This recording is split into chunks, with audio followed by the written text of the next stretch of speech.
Então, nós vamos hoje considerar na pergunta número 34 do nosso catecismo maior aqui, do Westminster, que é também o catecismo da Igreja Presbiteriana.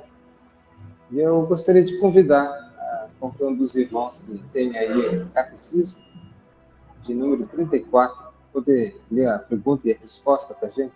Como foi administrado o pacto da graça no Velho Testamento? Resposta. O pacto da graça foi administrado no Velho Testamento por promessas, profecias, sacrifícios, pela circuncisão, pela Páscoa e por outros símbolos e ordenanças, todos os quais tipificaram o Cristo que havia de vir e eram naquele tempo suficientes para edificar os eleitos na fé do Messias prometido, por quem tiveram ainda nesse tempo a plena remissão do pecado e a salvação eterna. Amém. Obrigado. Então vamos lá por parte. Lembrando a pergunta anterior, que nós estamos no tema sobre a dispensação do Pacto da Graça. E a pergunta número 33 era se esse Pacto da Graça foi sempre administrado de uma forma única e exclusiva. E nós vemos lá que ele foi a administração do Pacto da Graça no Velho Testamento, eles eram diferentes das do Novo Testamento. E aqui agora ele vai estar especificando como é que foi administrado. Então nós só consideramos isso no último estudo, que essa graça então foi administrada de forma diferente, só isso. Agora vamos como que descortinar, né? Vamos ver como que foi administrado o Pacto da Graça no Antigo Testamento, mais especificamente.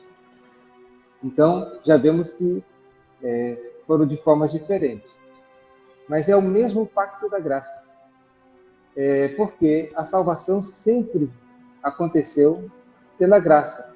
Ninguém jamais foi salvo pelas obras da lei ou pelo pacto da lei, né? Das obras da lei. Todos quantos foram salvos, independentemente de quando foi salvo, se na antiga dispensação, no Velho Testamento ou no Novo Testamento, a forma é a mesma. Como ela se manifesta, como ela é evidenciada, é de forma diferente.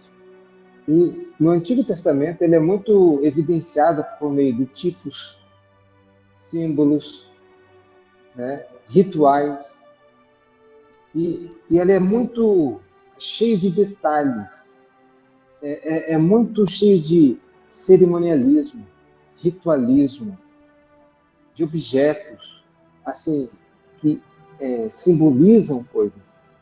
No Novo Testamento ele é muito mais simples. No entanto, ele é muito mais espiritual. Ele é muito mais profundo, desde que nós entendamos, né? Mas vamos lá. Então, o Pacto da Graça foi administrado no Velho Testamento através, primeiro, promessas, né? E a primeira promessa que Deus fez, alguém pode me informar qual foi a primeira promessa de um Redentor? Pastor, Gênesis 3,15. Exatamente. O que diz lá? Vamos lá. Bom, eu poderia recitar, pastor, mas vamos lá. Deixa eu ler o texto, que é melhor. Só um minutinho. Gênesis capítulo 3, versículo 15, diz assim.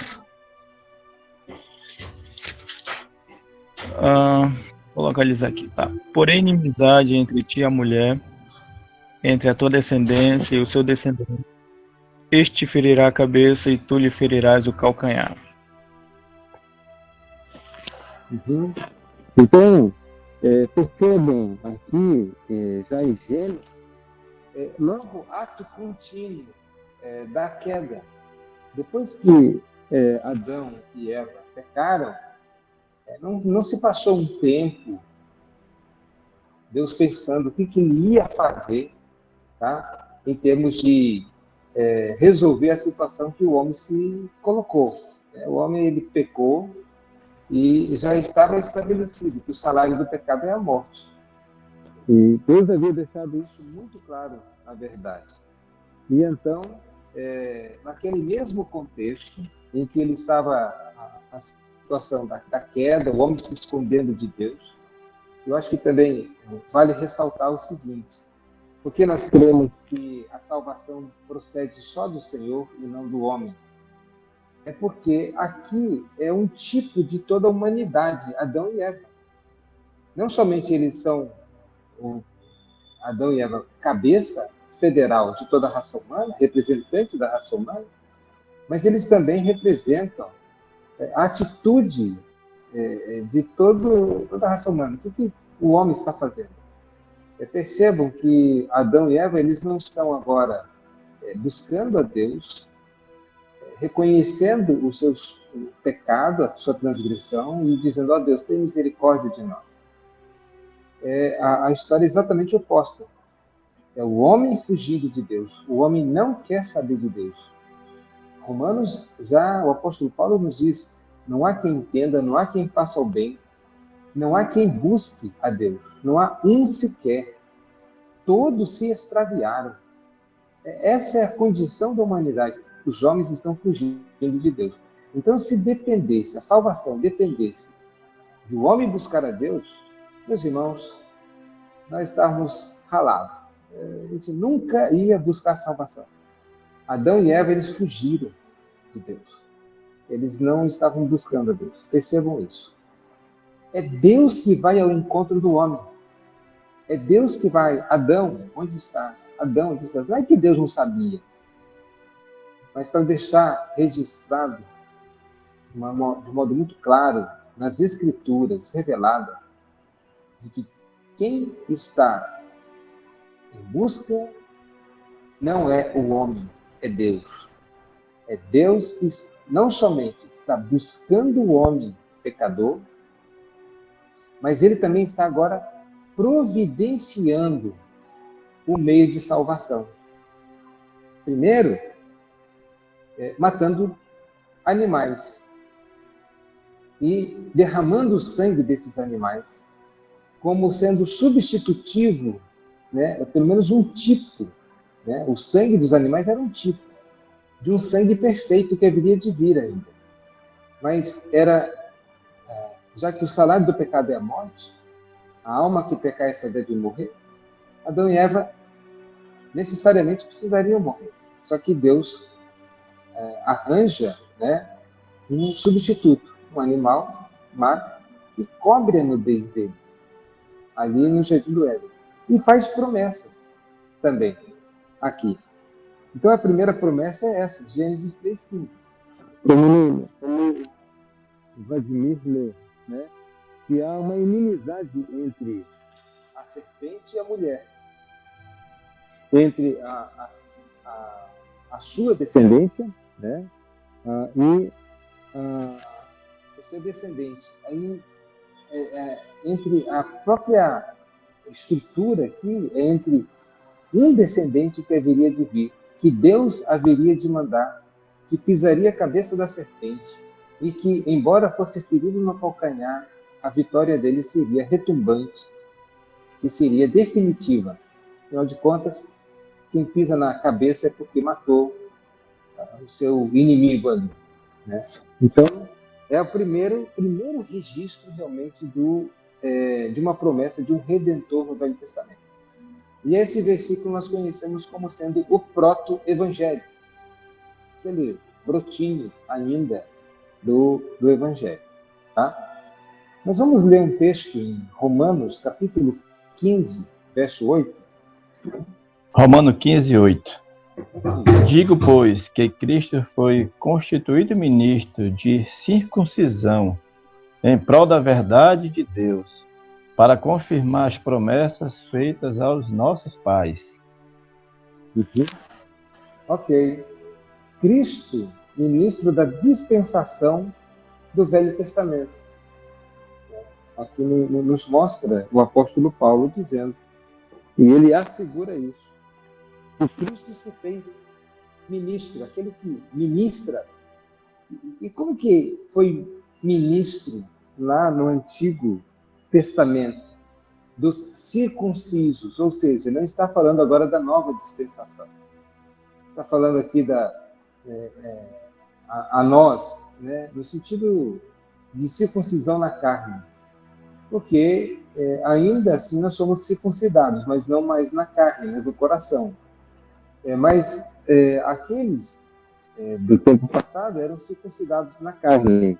E Cristo foi ministro de circuncisão, da circuncisão para honrar a fidelidade de Deus no cumprimento das promessas que haviam sido feitas. Percebam, havia sido feito muitas e muitas promessas. E Cristo ele é um ministro que, através de tipos, símbolos, ele está lá presente no Antigo Testamento, ministrando, né, àqueles que, pela fé, e é isso nós entendemos, aqueles que faziam, por exemplo, sacrifícios, crendo no Redentor, eu sei que o meu Redentor vive e que por fim triunfará. Esses que morreram na antiga dispensação, mas que criam num Redentor futuro, no Messias, no Cristo, né?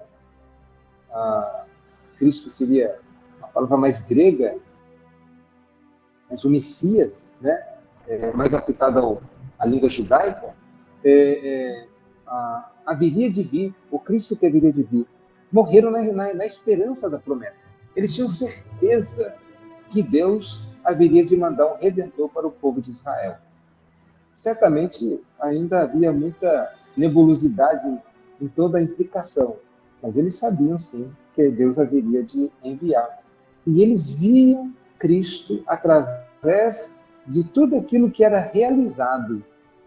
Por exemplo, o Cordeiro de Deus, quando João clama lá, né, quando vê Jesus, eis o Cordeiro de Deus que tira o pecado do mundo, eles aguardavam um cordeiro perfeito. Né? Eles aguardavam um sumo sacerdote superior. Eles aguardavam um rei eterno. Eles estavam sempre aguardando, porque havia promessas nesse sentido, de um reino eterno, de um sacerdócio superior, de um mestre maior, de um profeta maior do que o próprio Moisés, que era o grande profeta para os judeus, mas eles já aguardavam. E o próprio Moisés havia falado de que haveria de vir um profeta semelhante a ele e maior do que ele. Tá? Então, Cristo ele é o ministro da dispensação, manifesto de diversas formas no Antigo Testamento. Tá? Então, e se cumpre aqui a fidelidade de Deus, porque, de fato, Cristo ele é tudo aquilo que as profecias anunciavam, o que as promessas diziam. Tá? Atos, capítulo 3, verso 20 a 24. Digo, Atos 3, verso 20 e o verso 24. Atos 3, verso 20 e verso 24. A fim de que da presença do Senhor venham tempos de refrigério e que envie ele o Cristo, que já vos foi designado Jesus. E todos os profetas, a começar com Samuel, assim como todos os quantos depois falaram, também anunciaram estes dias. Ok. Eu percebo que Samuel, mas também todos os outros profetas, falaram, pre-anunciaram esses dias. Na busca hermenêutica dos puritanos, eles sempre procuravam interpretar a Bíblia de uma forma cristocêntrica. Ou seja, eles procuravam encontrar Cristo no Antigo Testamento. eles assim acreditavam, e eu também tenho essa convicção, de que a Bíblia ela tem um personagem, um protagonista principal, que é o próprio Senhor Jesus Cristo. Quer seja em figuras, símbolos, tipos, promessas, ritos, objetos que simbolizavam, né? Apontando para Cristo, ou para os ofícios de Cristo, para a obra de Cristo. Então, eles sempre procuravam ler as Escrituras tentando ver Cristo no Antigo Testamento. Tá? Essa era uma sugestão muito... Ver Cristo no Antigo Testamento. Por exemplo, é fascinante fazer um estudo sobre o tabernáculo. Em todos aqueles objetos, em todos aqueles ritos, em todos os sacrifícios, Cristo está presente ali. Podemos ver com clareza. É algo, como disse, fantástico. Mas perceba que os profetas falavam, eles anunciavam desse dia, anunciavam sobre Cristo Jesus, foi anunciado esses dias, né? E também que Deus haveria de enviar Cristo, que tinha sido destinado, né, o Senhor Jesus Cristo, tá? Todas aquelas profecias, eis que a virgem conceberá e dará à luz um filho, né? E toda a sua obra messiânica, sua obra de ensino, sua obra também como Cordeiro de Deus que tira o pecado do mundo. Então, Cristo é a verdadeira mensagem do Velho Testamento. Se você não lê o Antigo Testamento, não vê Cristo, a leitura foi, não vou dizer inadequada, mas não chegou lá. Se você olha o Antigo Testamento e não consegue ver Cristo, faltou mais luz, faltou mais, avançar mais. E nunca devemos estar satisfeitos em ler as Escrituras e não conseguir enxergar Cristo. A gente enxerga tudo, menos Cristo. Não, nunca podemos estar satisfeitos. Então, Cristo é a verdadeira mensagem do Antigo Testamento. Tá? Os profetas e tudo mais. Também, agora vamos ver sobre a lei. Hebreus 10:1. Ora, visto que a lei tem sombra dos bens vindouros, não a imagem real das coisas, nunca jamais pode tornar perfeitos os ofertantes, com os mesmos sacrifícios que, ano após ano, perpetuamente eles oferecem. Uhum. Ok, obrigado. Então perceba que é somente sombra. Mas a sombra, ela é uma projeção de um objeto, de uma realidade. Só que nessa sombra, ela fica muito, muito aquém. Por quê? Porque uma sombra não é tridimensional. Ela não tem cor, ela tem o contorno, mas ela não tem as formas ali, né, de todas as coisas. Ela tem o contorno somente. Então, quando você vê a sombra de uma pessoa, você identifica que é uma pessoa.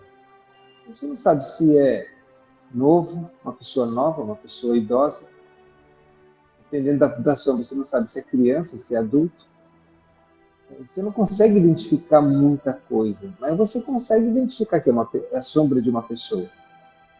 Tá? Então, a lei é sombra.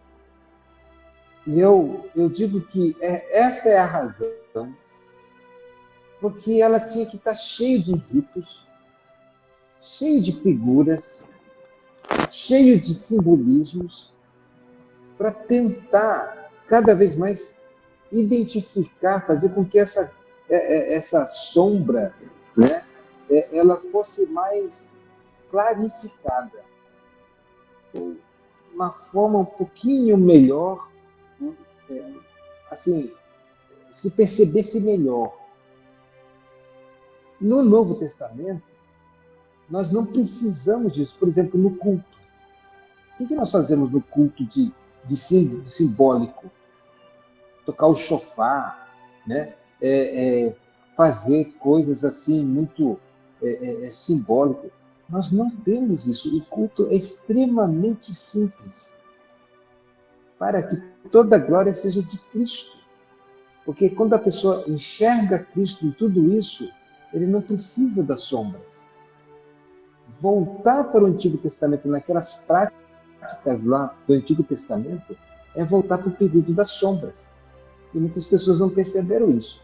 Principalmente aqueles que querem voltar para aquelas práticas dos judeus, né?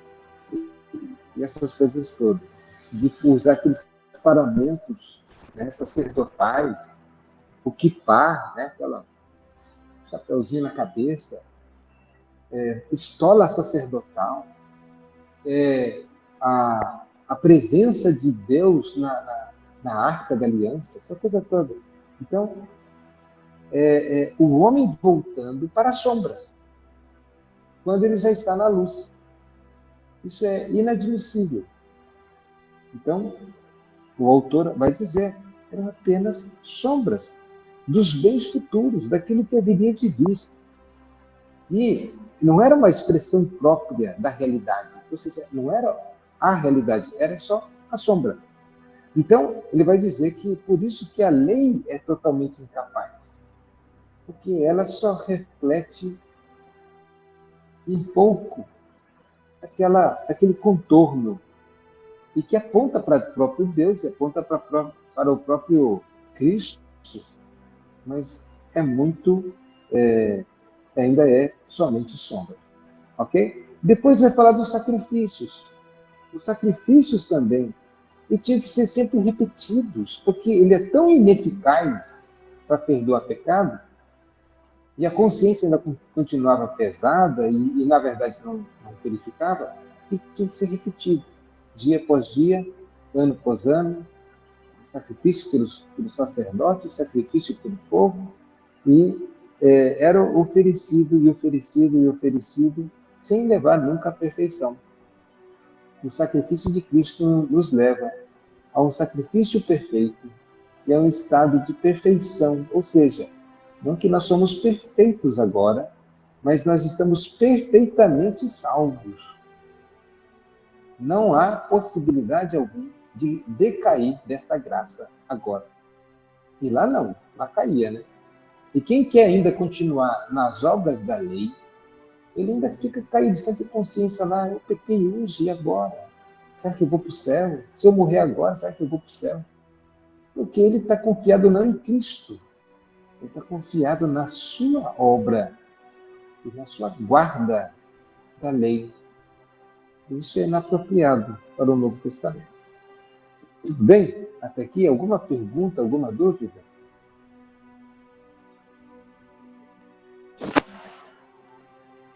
Não? Então vamos continuar.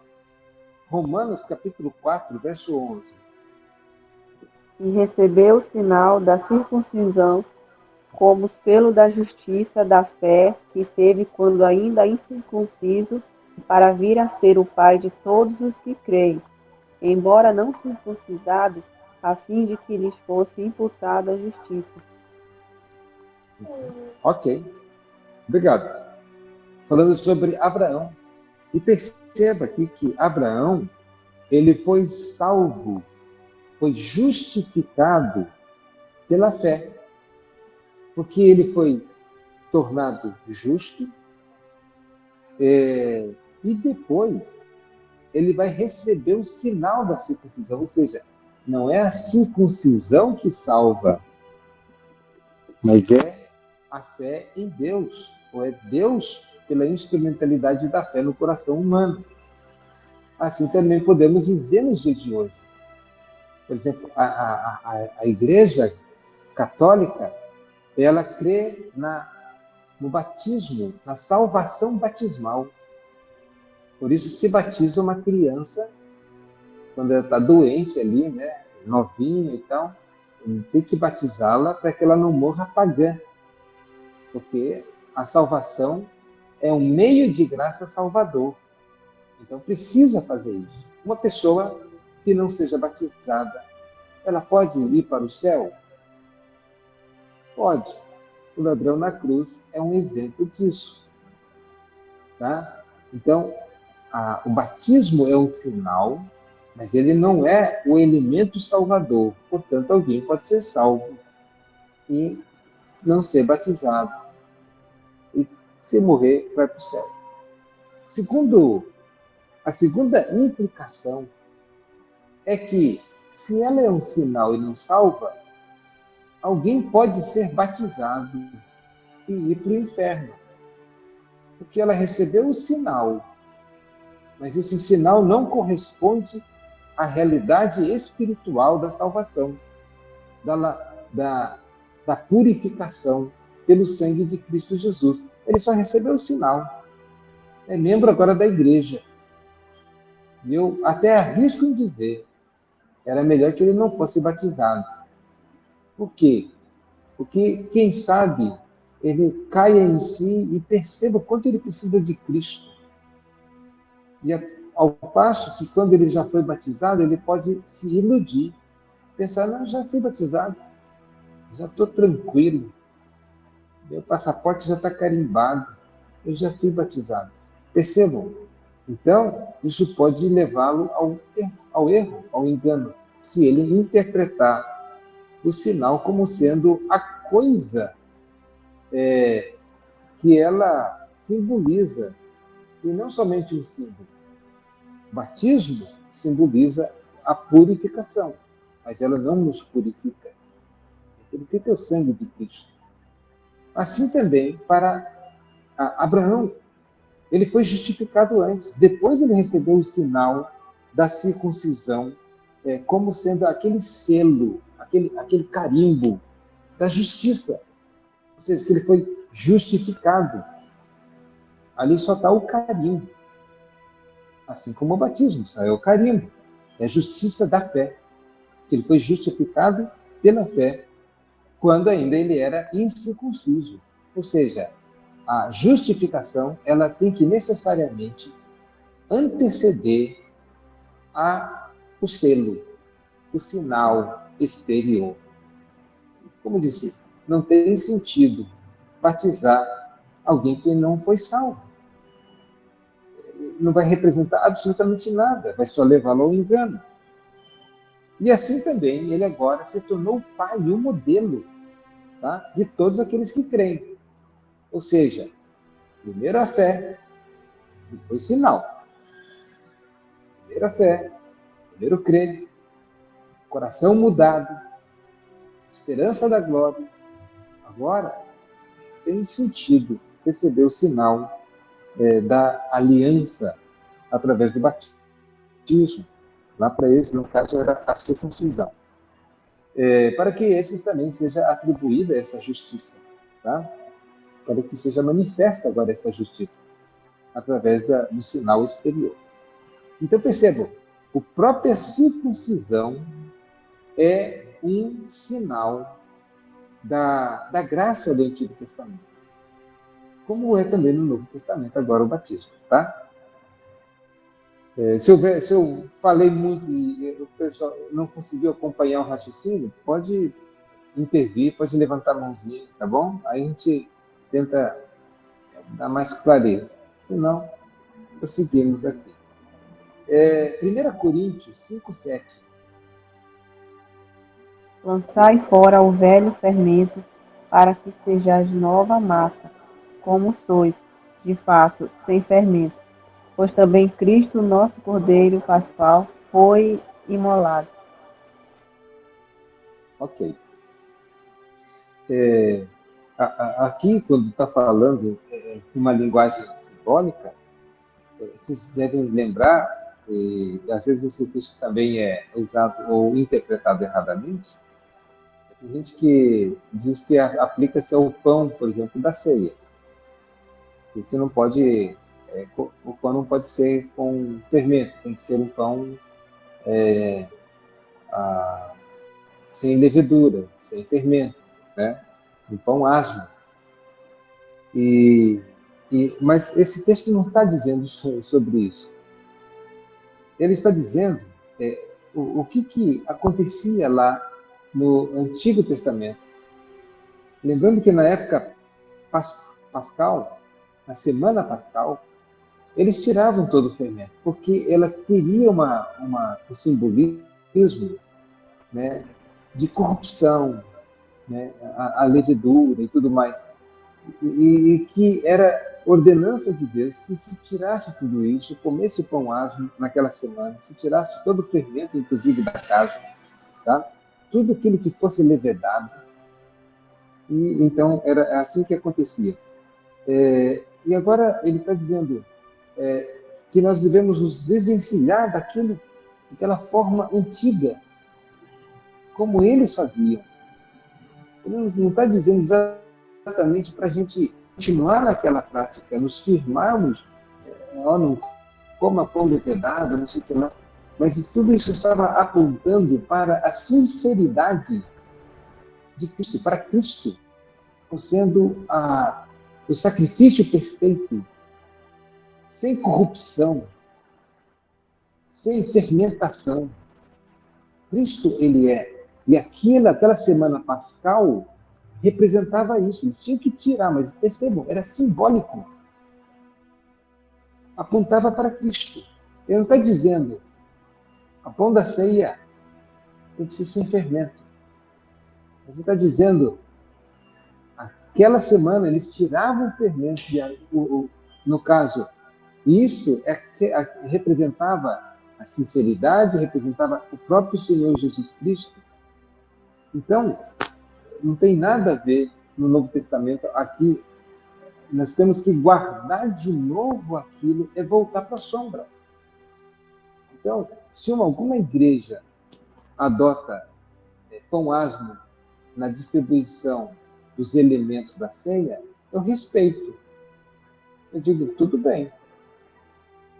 Não há nenhum problema, eu não vejo nenhum problema.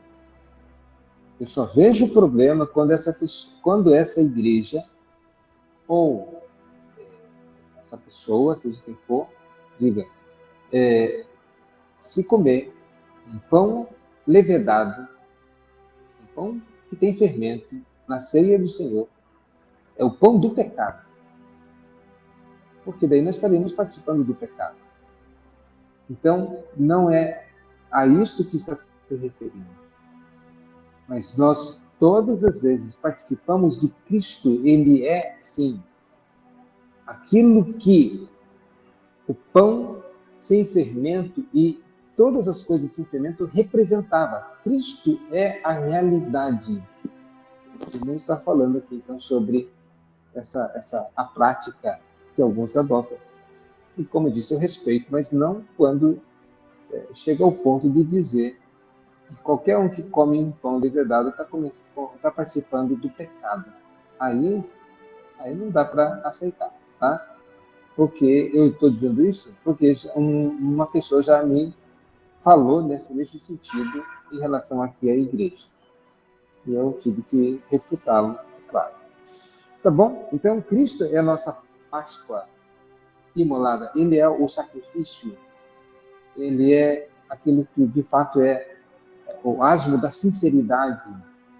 É aquilo que Deus estabeleceu como sendo a realidade daquilo que lá só era sombra. Tá? Então, Cristo é o verdadeiro significado da Páscoa. Em outras palavras. Hebreus, capítulo 11, verso 13. Hebreus 11, 13, pastor. Isso. Todos estes morreram na fé, sem ter obtido as promessas, vendo-as, porém, de longe, e saudando-as e confessando que eram estrangeiros e peregrinos sobre a terra. Ok. Os santos do Velho Testamento viram, é o que ele diz aqui, e abraçaram de longe as promessas do Evangelho em Cristo Jesus.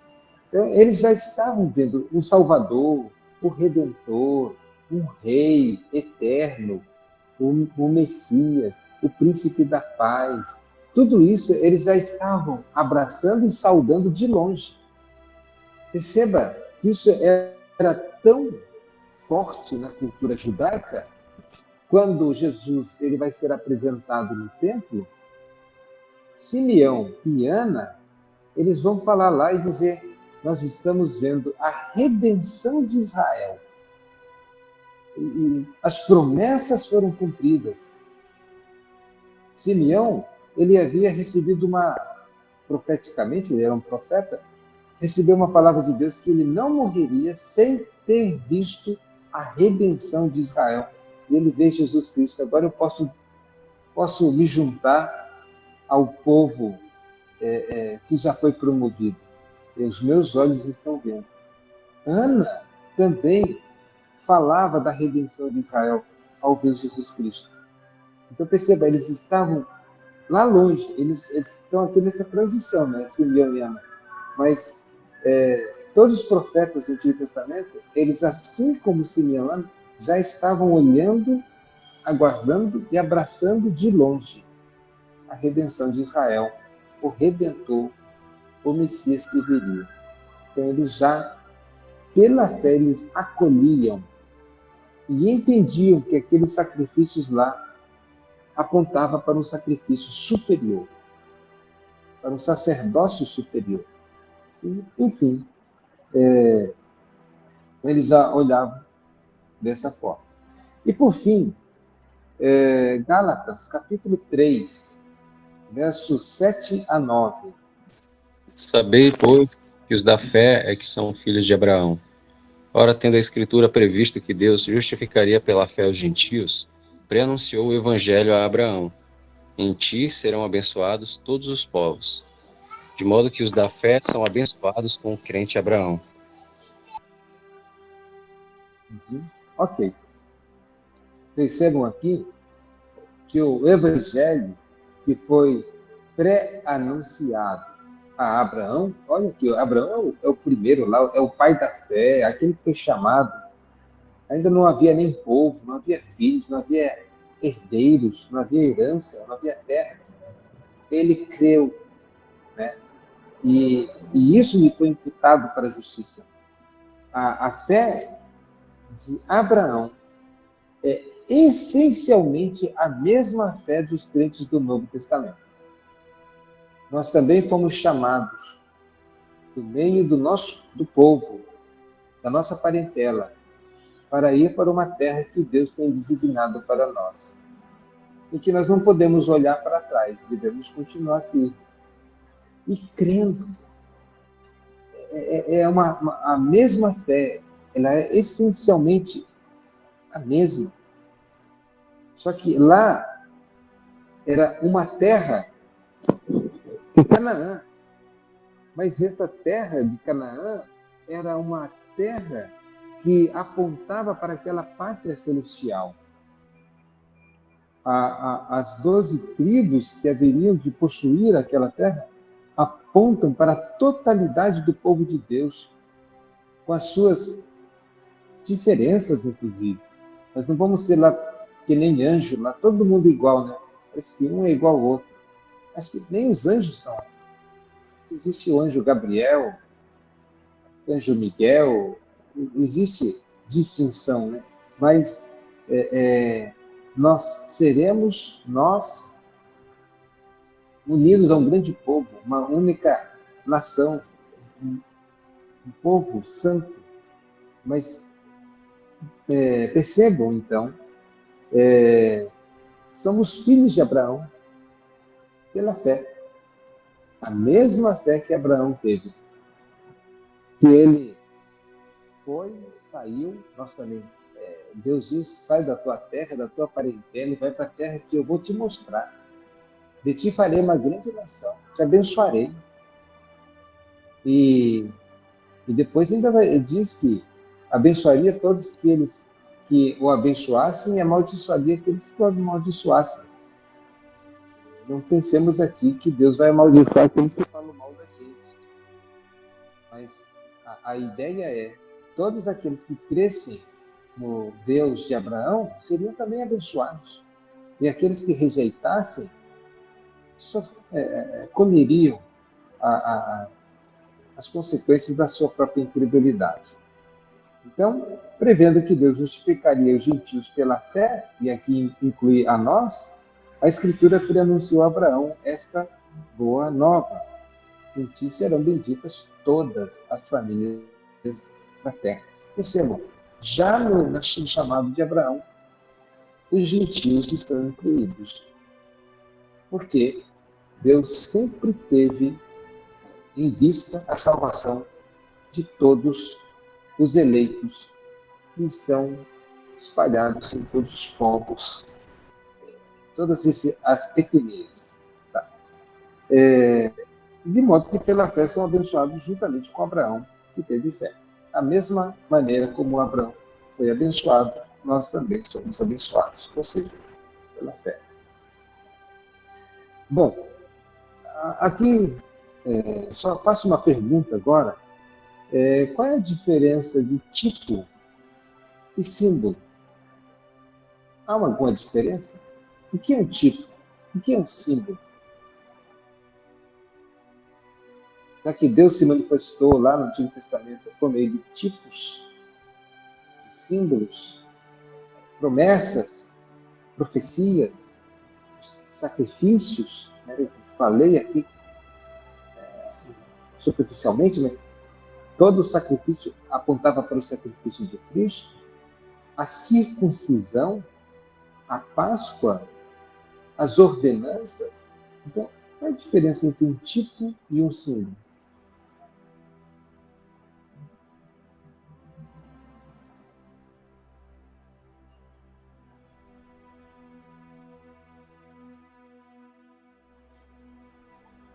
Alguém arrisca?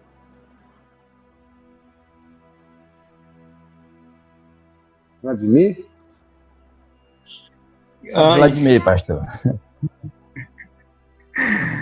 Olha, pastor. Bom, na íntegra eu não vou saber falar, mas assim, citando somente um exemplo, como por exemplo, o sacerdócio levítico. O sacerdócio levítico, segundo o escritor aos Hebreus, tipificava, apontava para o sacerdócio de Cristo. E Cristo, pelo seu Espírito, já no Antigo Testamento, nessa forma da administração do Pacto da Graça no Antigo Testamento, Cristo ministrava pelo seu Espírito juntamente com o sacerdócio levítico, mas tipificando, apontando para Cristo. Então, agora com relação a símbolo,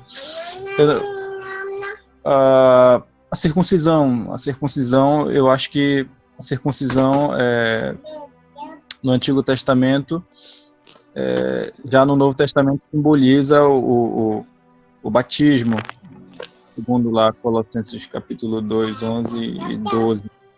Mas, pastor, eu acho que é por aí. Se não for... Tá bom, meu irmão. Um tipo, podemos dizer que ela é uma amostra, tá? Um exemplo de algo dado previamente em menor escala ou em plano mais baixo. É um tipo. Ele pega uma pessoa, por exemplo, Davi, ele é um tipo de Cristo, que é um rei, como inclusive Jesus, ele é o próprio descendente de Davi, mas ele é na sua realeza. E olha para, em muitos momentos, vai perceber que, ao olhar para Davi, ele acaba sendo um tipo de Cristo, como rei vencedor, aquele que saiu vencendo e para vencer, aquele que conquistou. Salomão é um tipo de Cristo também, mas apontando para o seu reino de paz. O tempo do reinado de Salomão foi um reino de paz. Ele é o príncipe da paz, ele aponta para isso. Melquisedeque também é um tipo do sumo sacerdote é que não tem início e não tem fim. Ninguém sabe muito sobre Melquisedeque. Ele aparece na Bíblia, mas ele é sacerdote do Altíssimo. Ele é sacerdote de Deus. Mas ele não era da tribo levítica, dos levitas. Ele não era descendência de Abraão. Mas Jesus, de fato, ele também não era da descendência de Abraão. Ele não era da tribo de Levi. Ele era da tribo de Judá. Mas esse Melquisedeque que aparece na Bíblia é um tipo de Cristo, que ele é de um sacerdócio superior. Porque quando Abraão ofereceu ofertas e dízimos a Melquisedeque, o menor oferece as honras para o maior. E em Abraão estavam todas as tribos de Israel, todos os hebreus. É como se Arão e o sacerdócio araônico e a tribo de Levi estivessem em Abraão oferecendo honra a um outro sacerdote do Altíssimo. E perceba, não tem início, não tem fim. Jesus também, ele é o único. Aparece só ele, não tem descendência, assim como Arão, os seus filhos assumiriam o seu lugar. Podemos dizer também Moisés é um tipo de Cristo como profeta, um profeta maior, superior. Então, ele é numa escala menor, usando inclusive homens falhos. José é um tipo de Cristo, e poderíamos ver aqui quantos e quantos tipos de Cristo. Um símbolo, ele já é um sinal que se designa ali para denotar uma outra coisa. Por exemplo, óleo é um símbolo do Espírito Santo, né? O pão da ceia é um símbolo do corpo partido de Cristo. O vinho é um símbolo do sangue vertido de Cristo Jesus. Então, vocês percebem, o símbolo, ele é algo que é pego arbitrariamente, ou seja, se arbitra algo e diz, olha, isso aqui vai simbolizar isso. Uma coisa simbolizando uma outra coisa, uma outra realidade. Isso é um símbolo. Um tipo Davi era rei, Jesus é rei. Moisés era sacerdote, era profeta, Jesus é profeta. Então, sempre segue pela mesma linha, o tipo. O símbolo já pega algo que uma realidade, mas simboliza uma outra coisa. Tá? Bom, só talvez fazer esse comentário, né? Mas espero que nós vamos encerrar por aqui. Não sei se há alguma dúvida, alguma pergunta, né? Ou alguma colocação também. Se houver, por favor.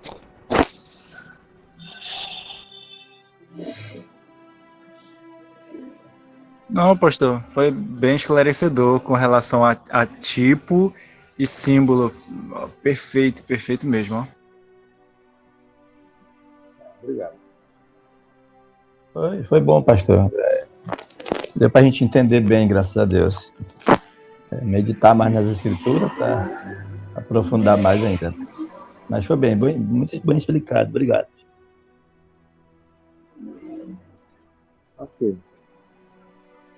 Então, eu só deixo esse desafio para os irmãos. Na leitura que os irmãos fizerem da Bíblia, que é a palavra de Deus, a revelação do alto, é a Vox Dei, procurem encontrar Cristo na leitura que vocês fazem. Tá? Mesmo através que seja de tipos ou símbolos, né, que são colocados aí na Bíblia, procurar nas promessas, nas profecias, tá bom? Nos sacrifícios. Como é que Cristo se revela nos sacrifícios? Como se revela na circuncisão, na Páscoa? Então, sempre procure encontrar Cristo. Afinal de contas, é Cristo que é a nossa paz, Ele é a nossa vida, a nossa redenção está em Cristo. Tá? Então, se não houver mais nenhuma outra dúvida, nenhuma pergunta, então nós vamos orar ao Senhor Deus e assim encerrar nosso estudo de hoje. Esperando que, com a graça de Deus, os irmãos tenham sido abençoados com o estudo de hoje.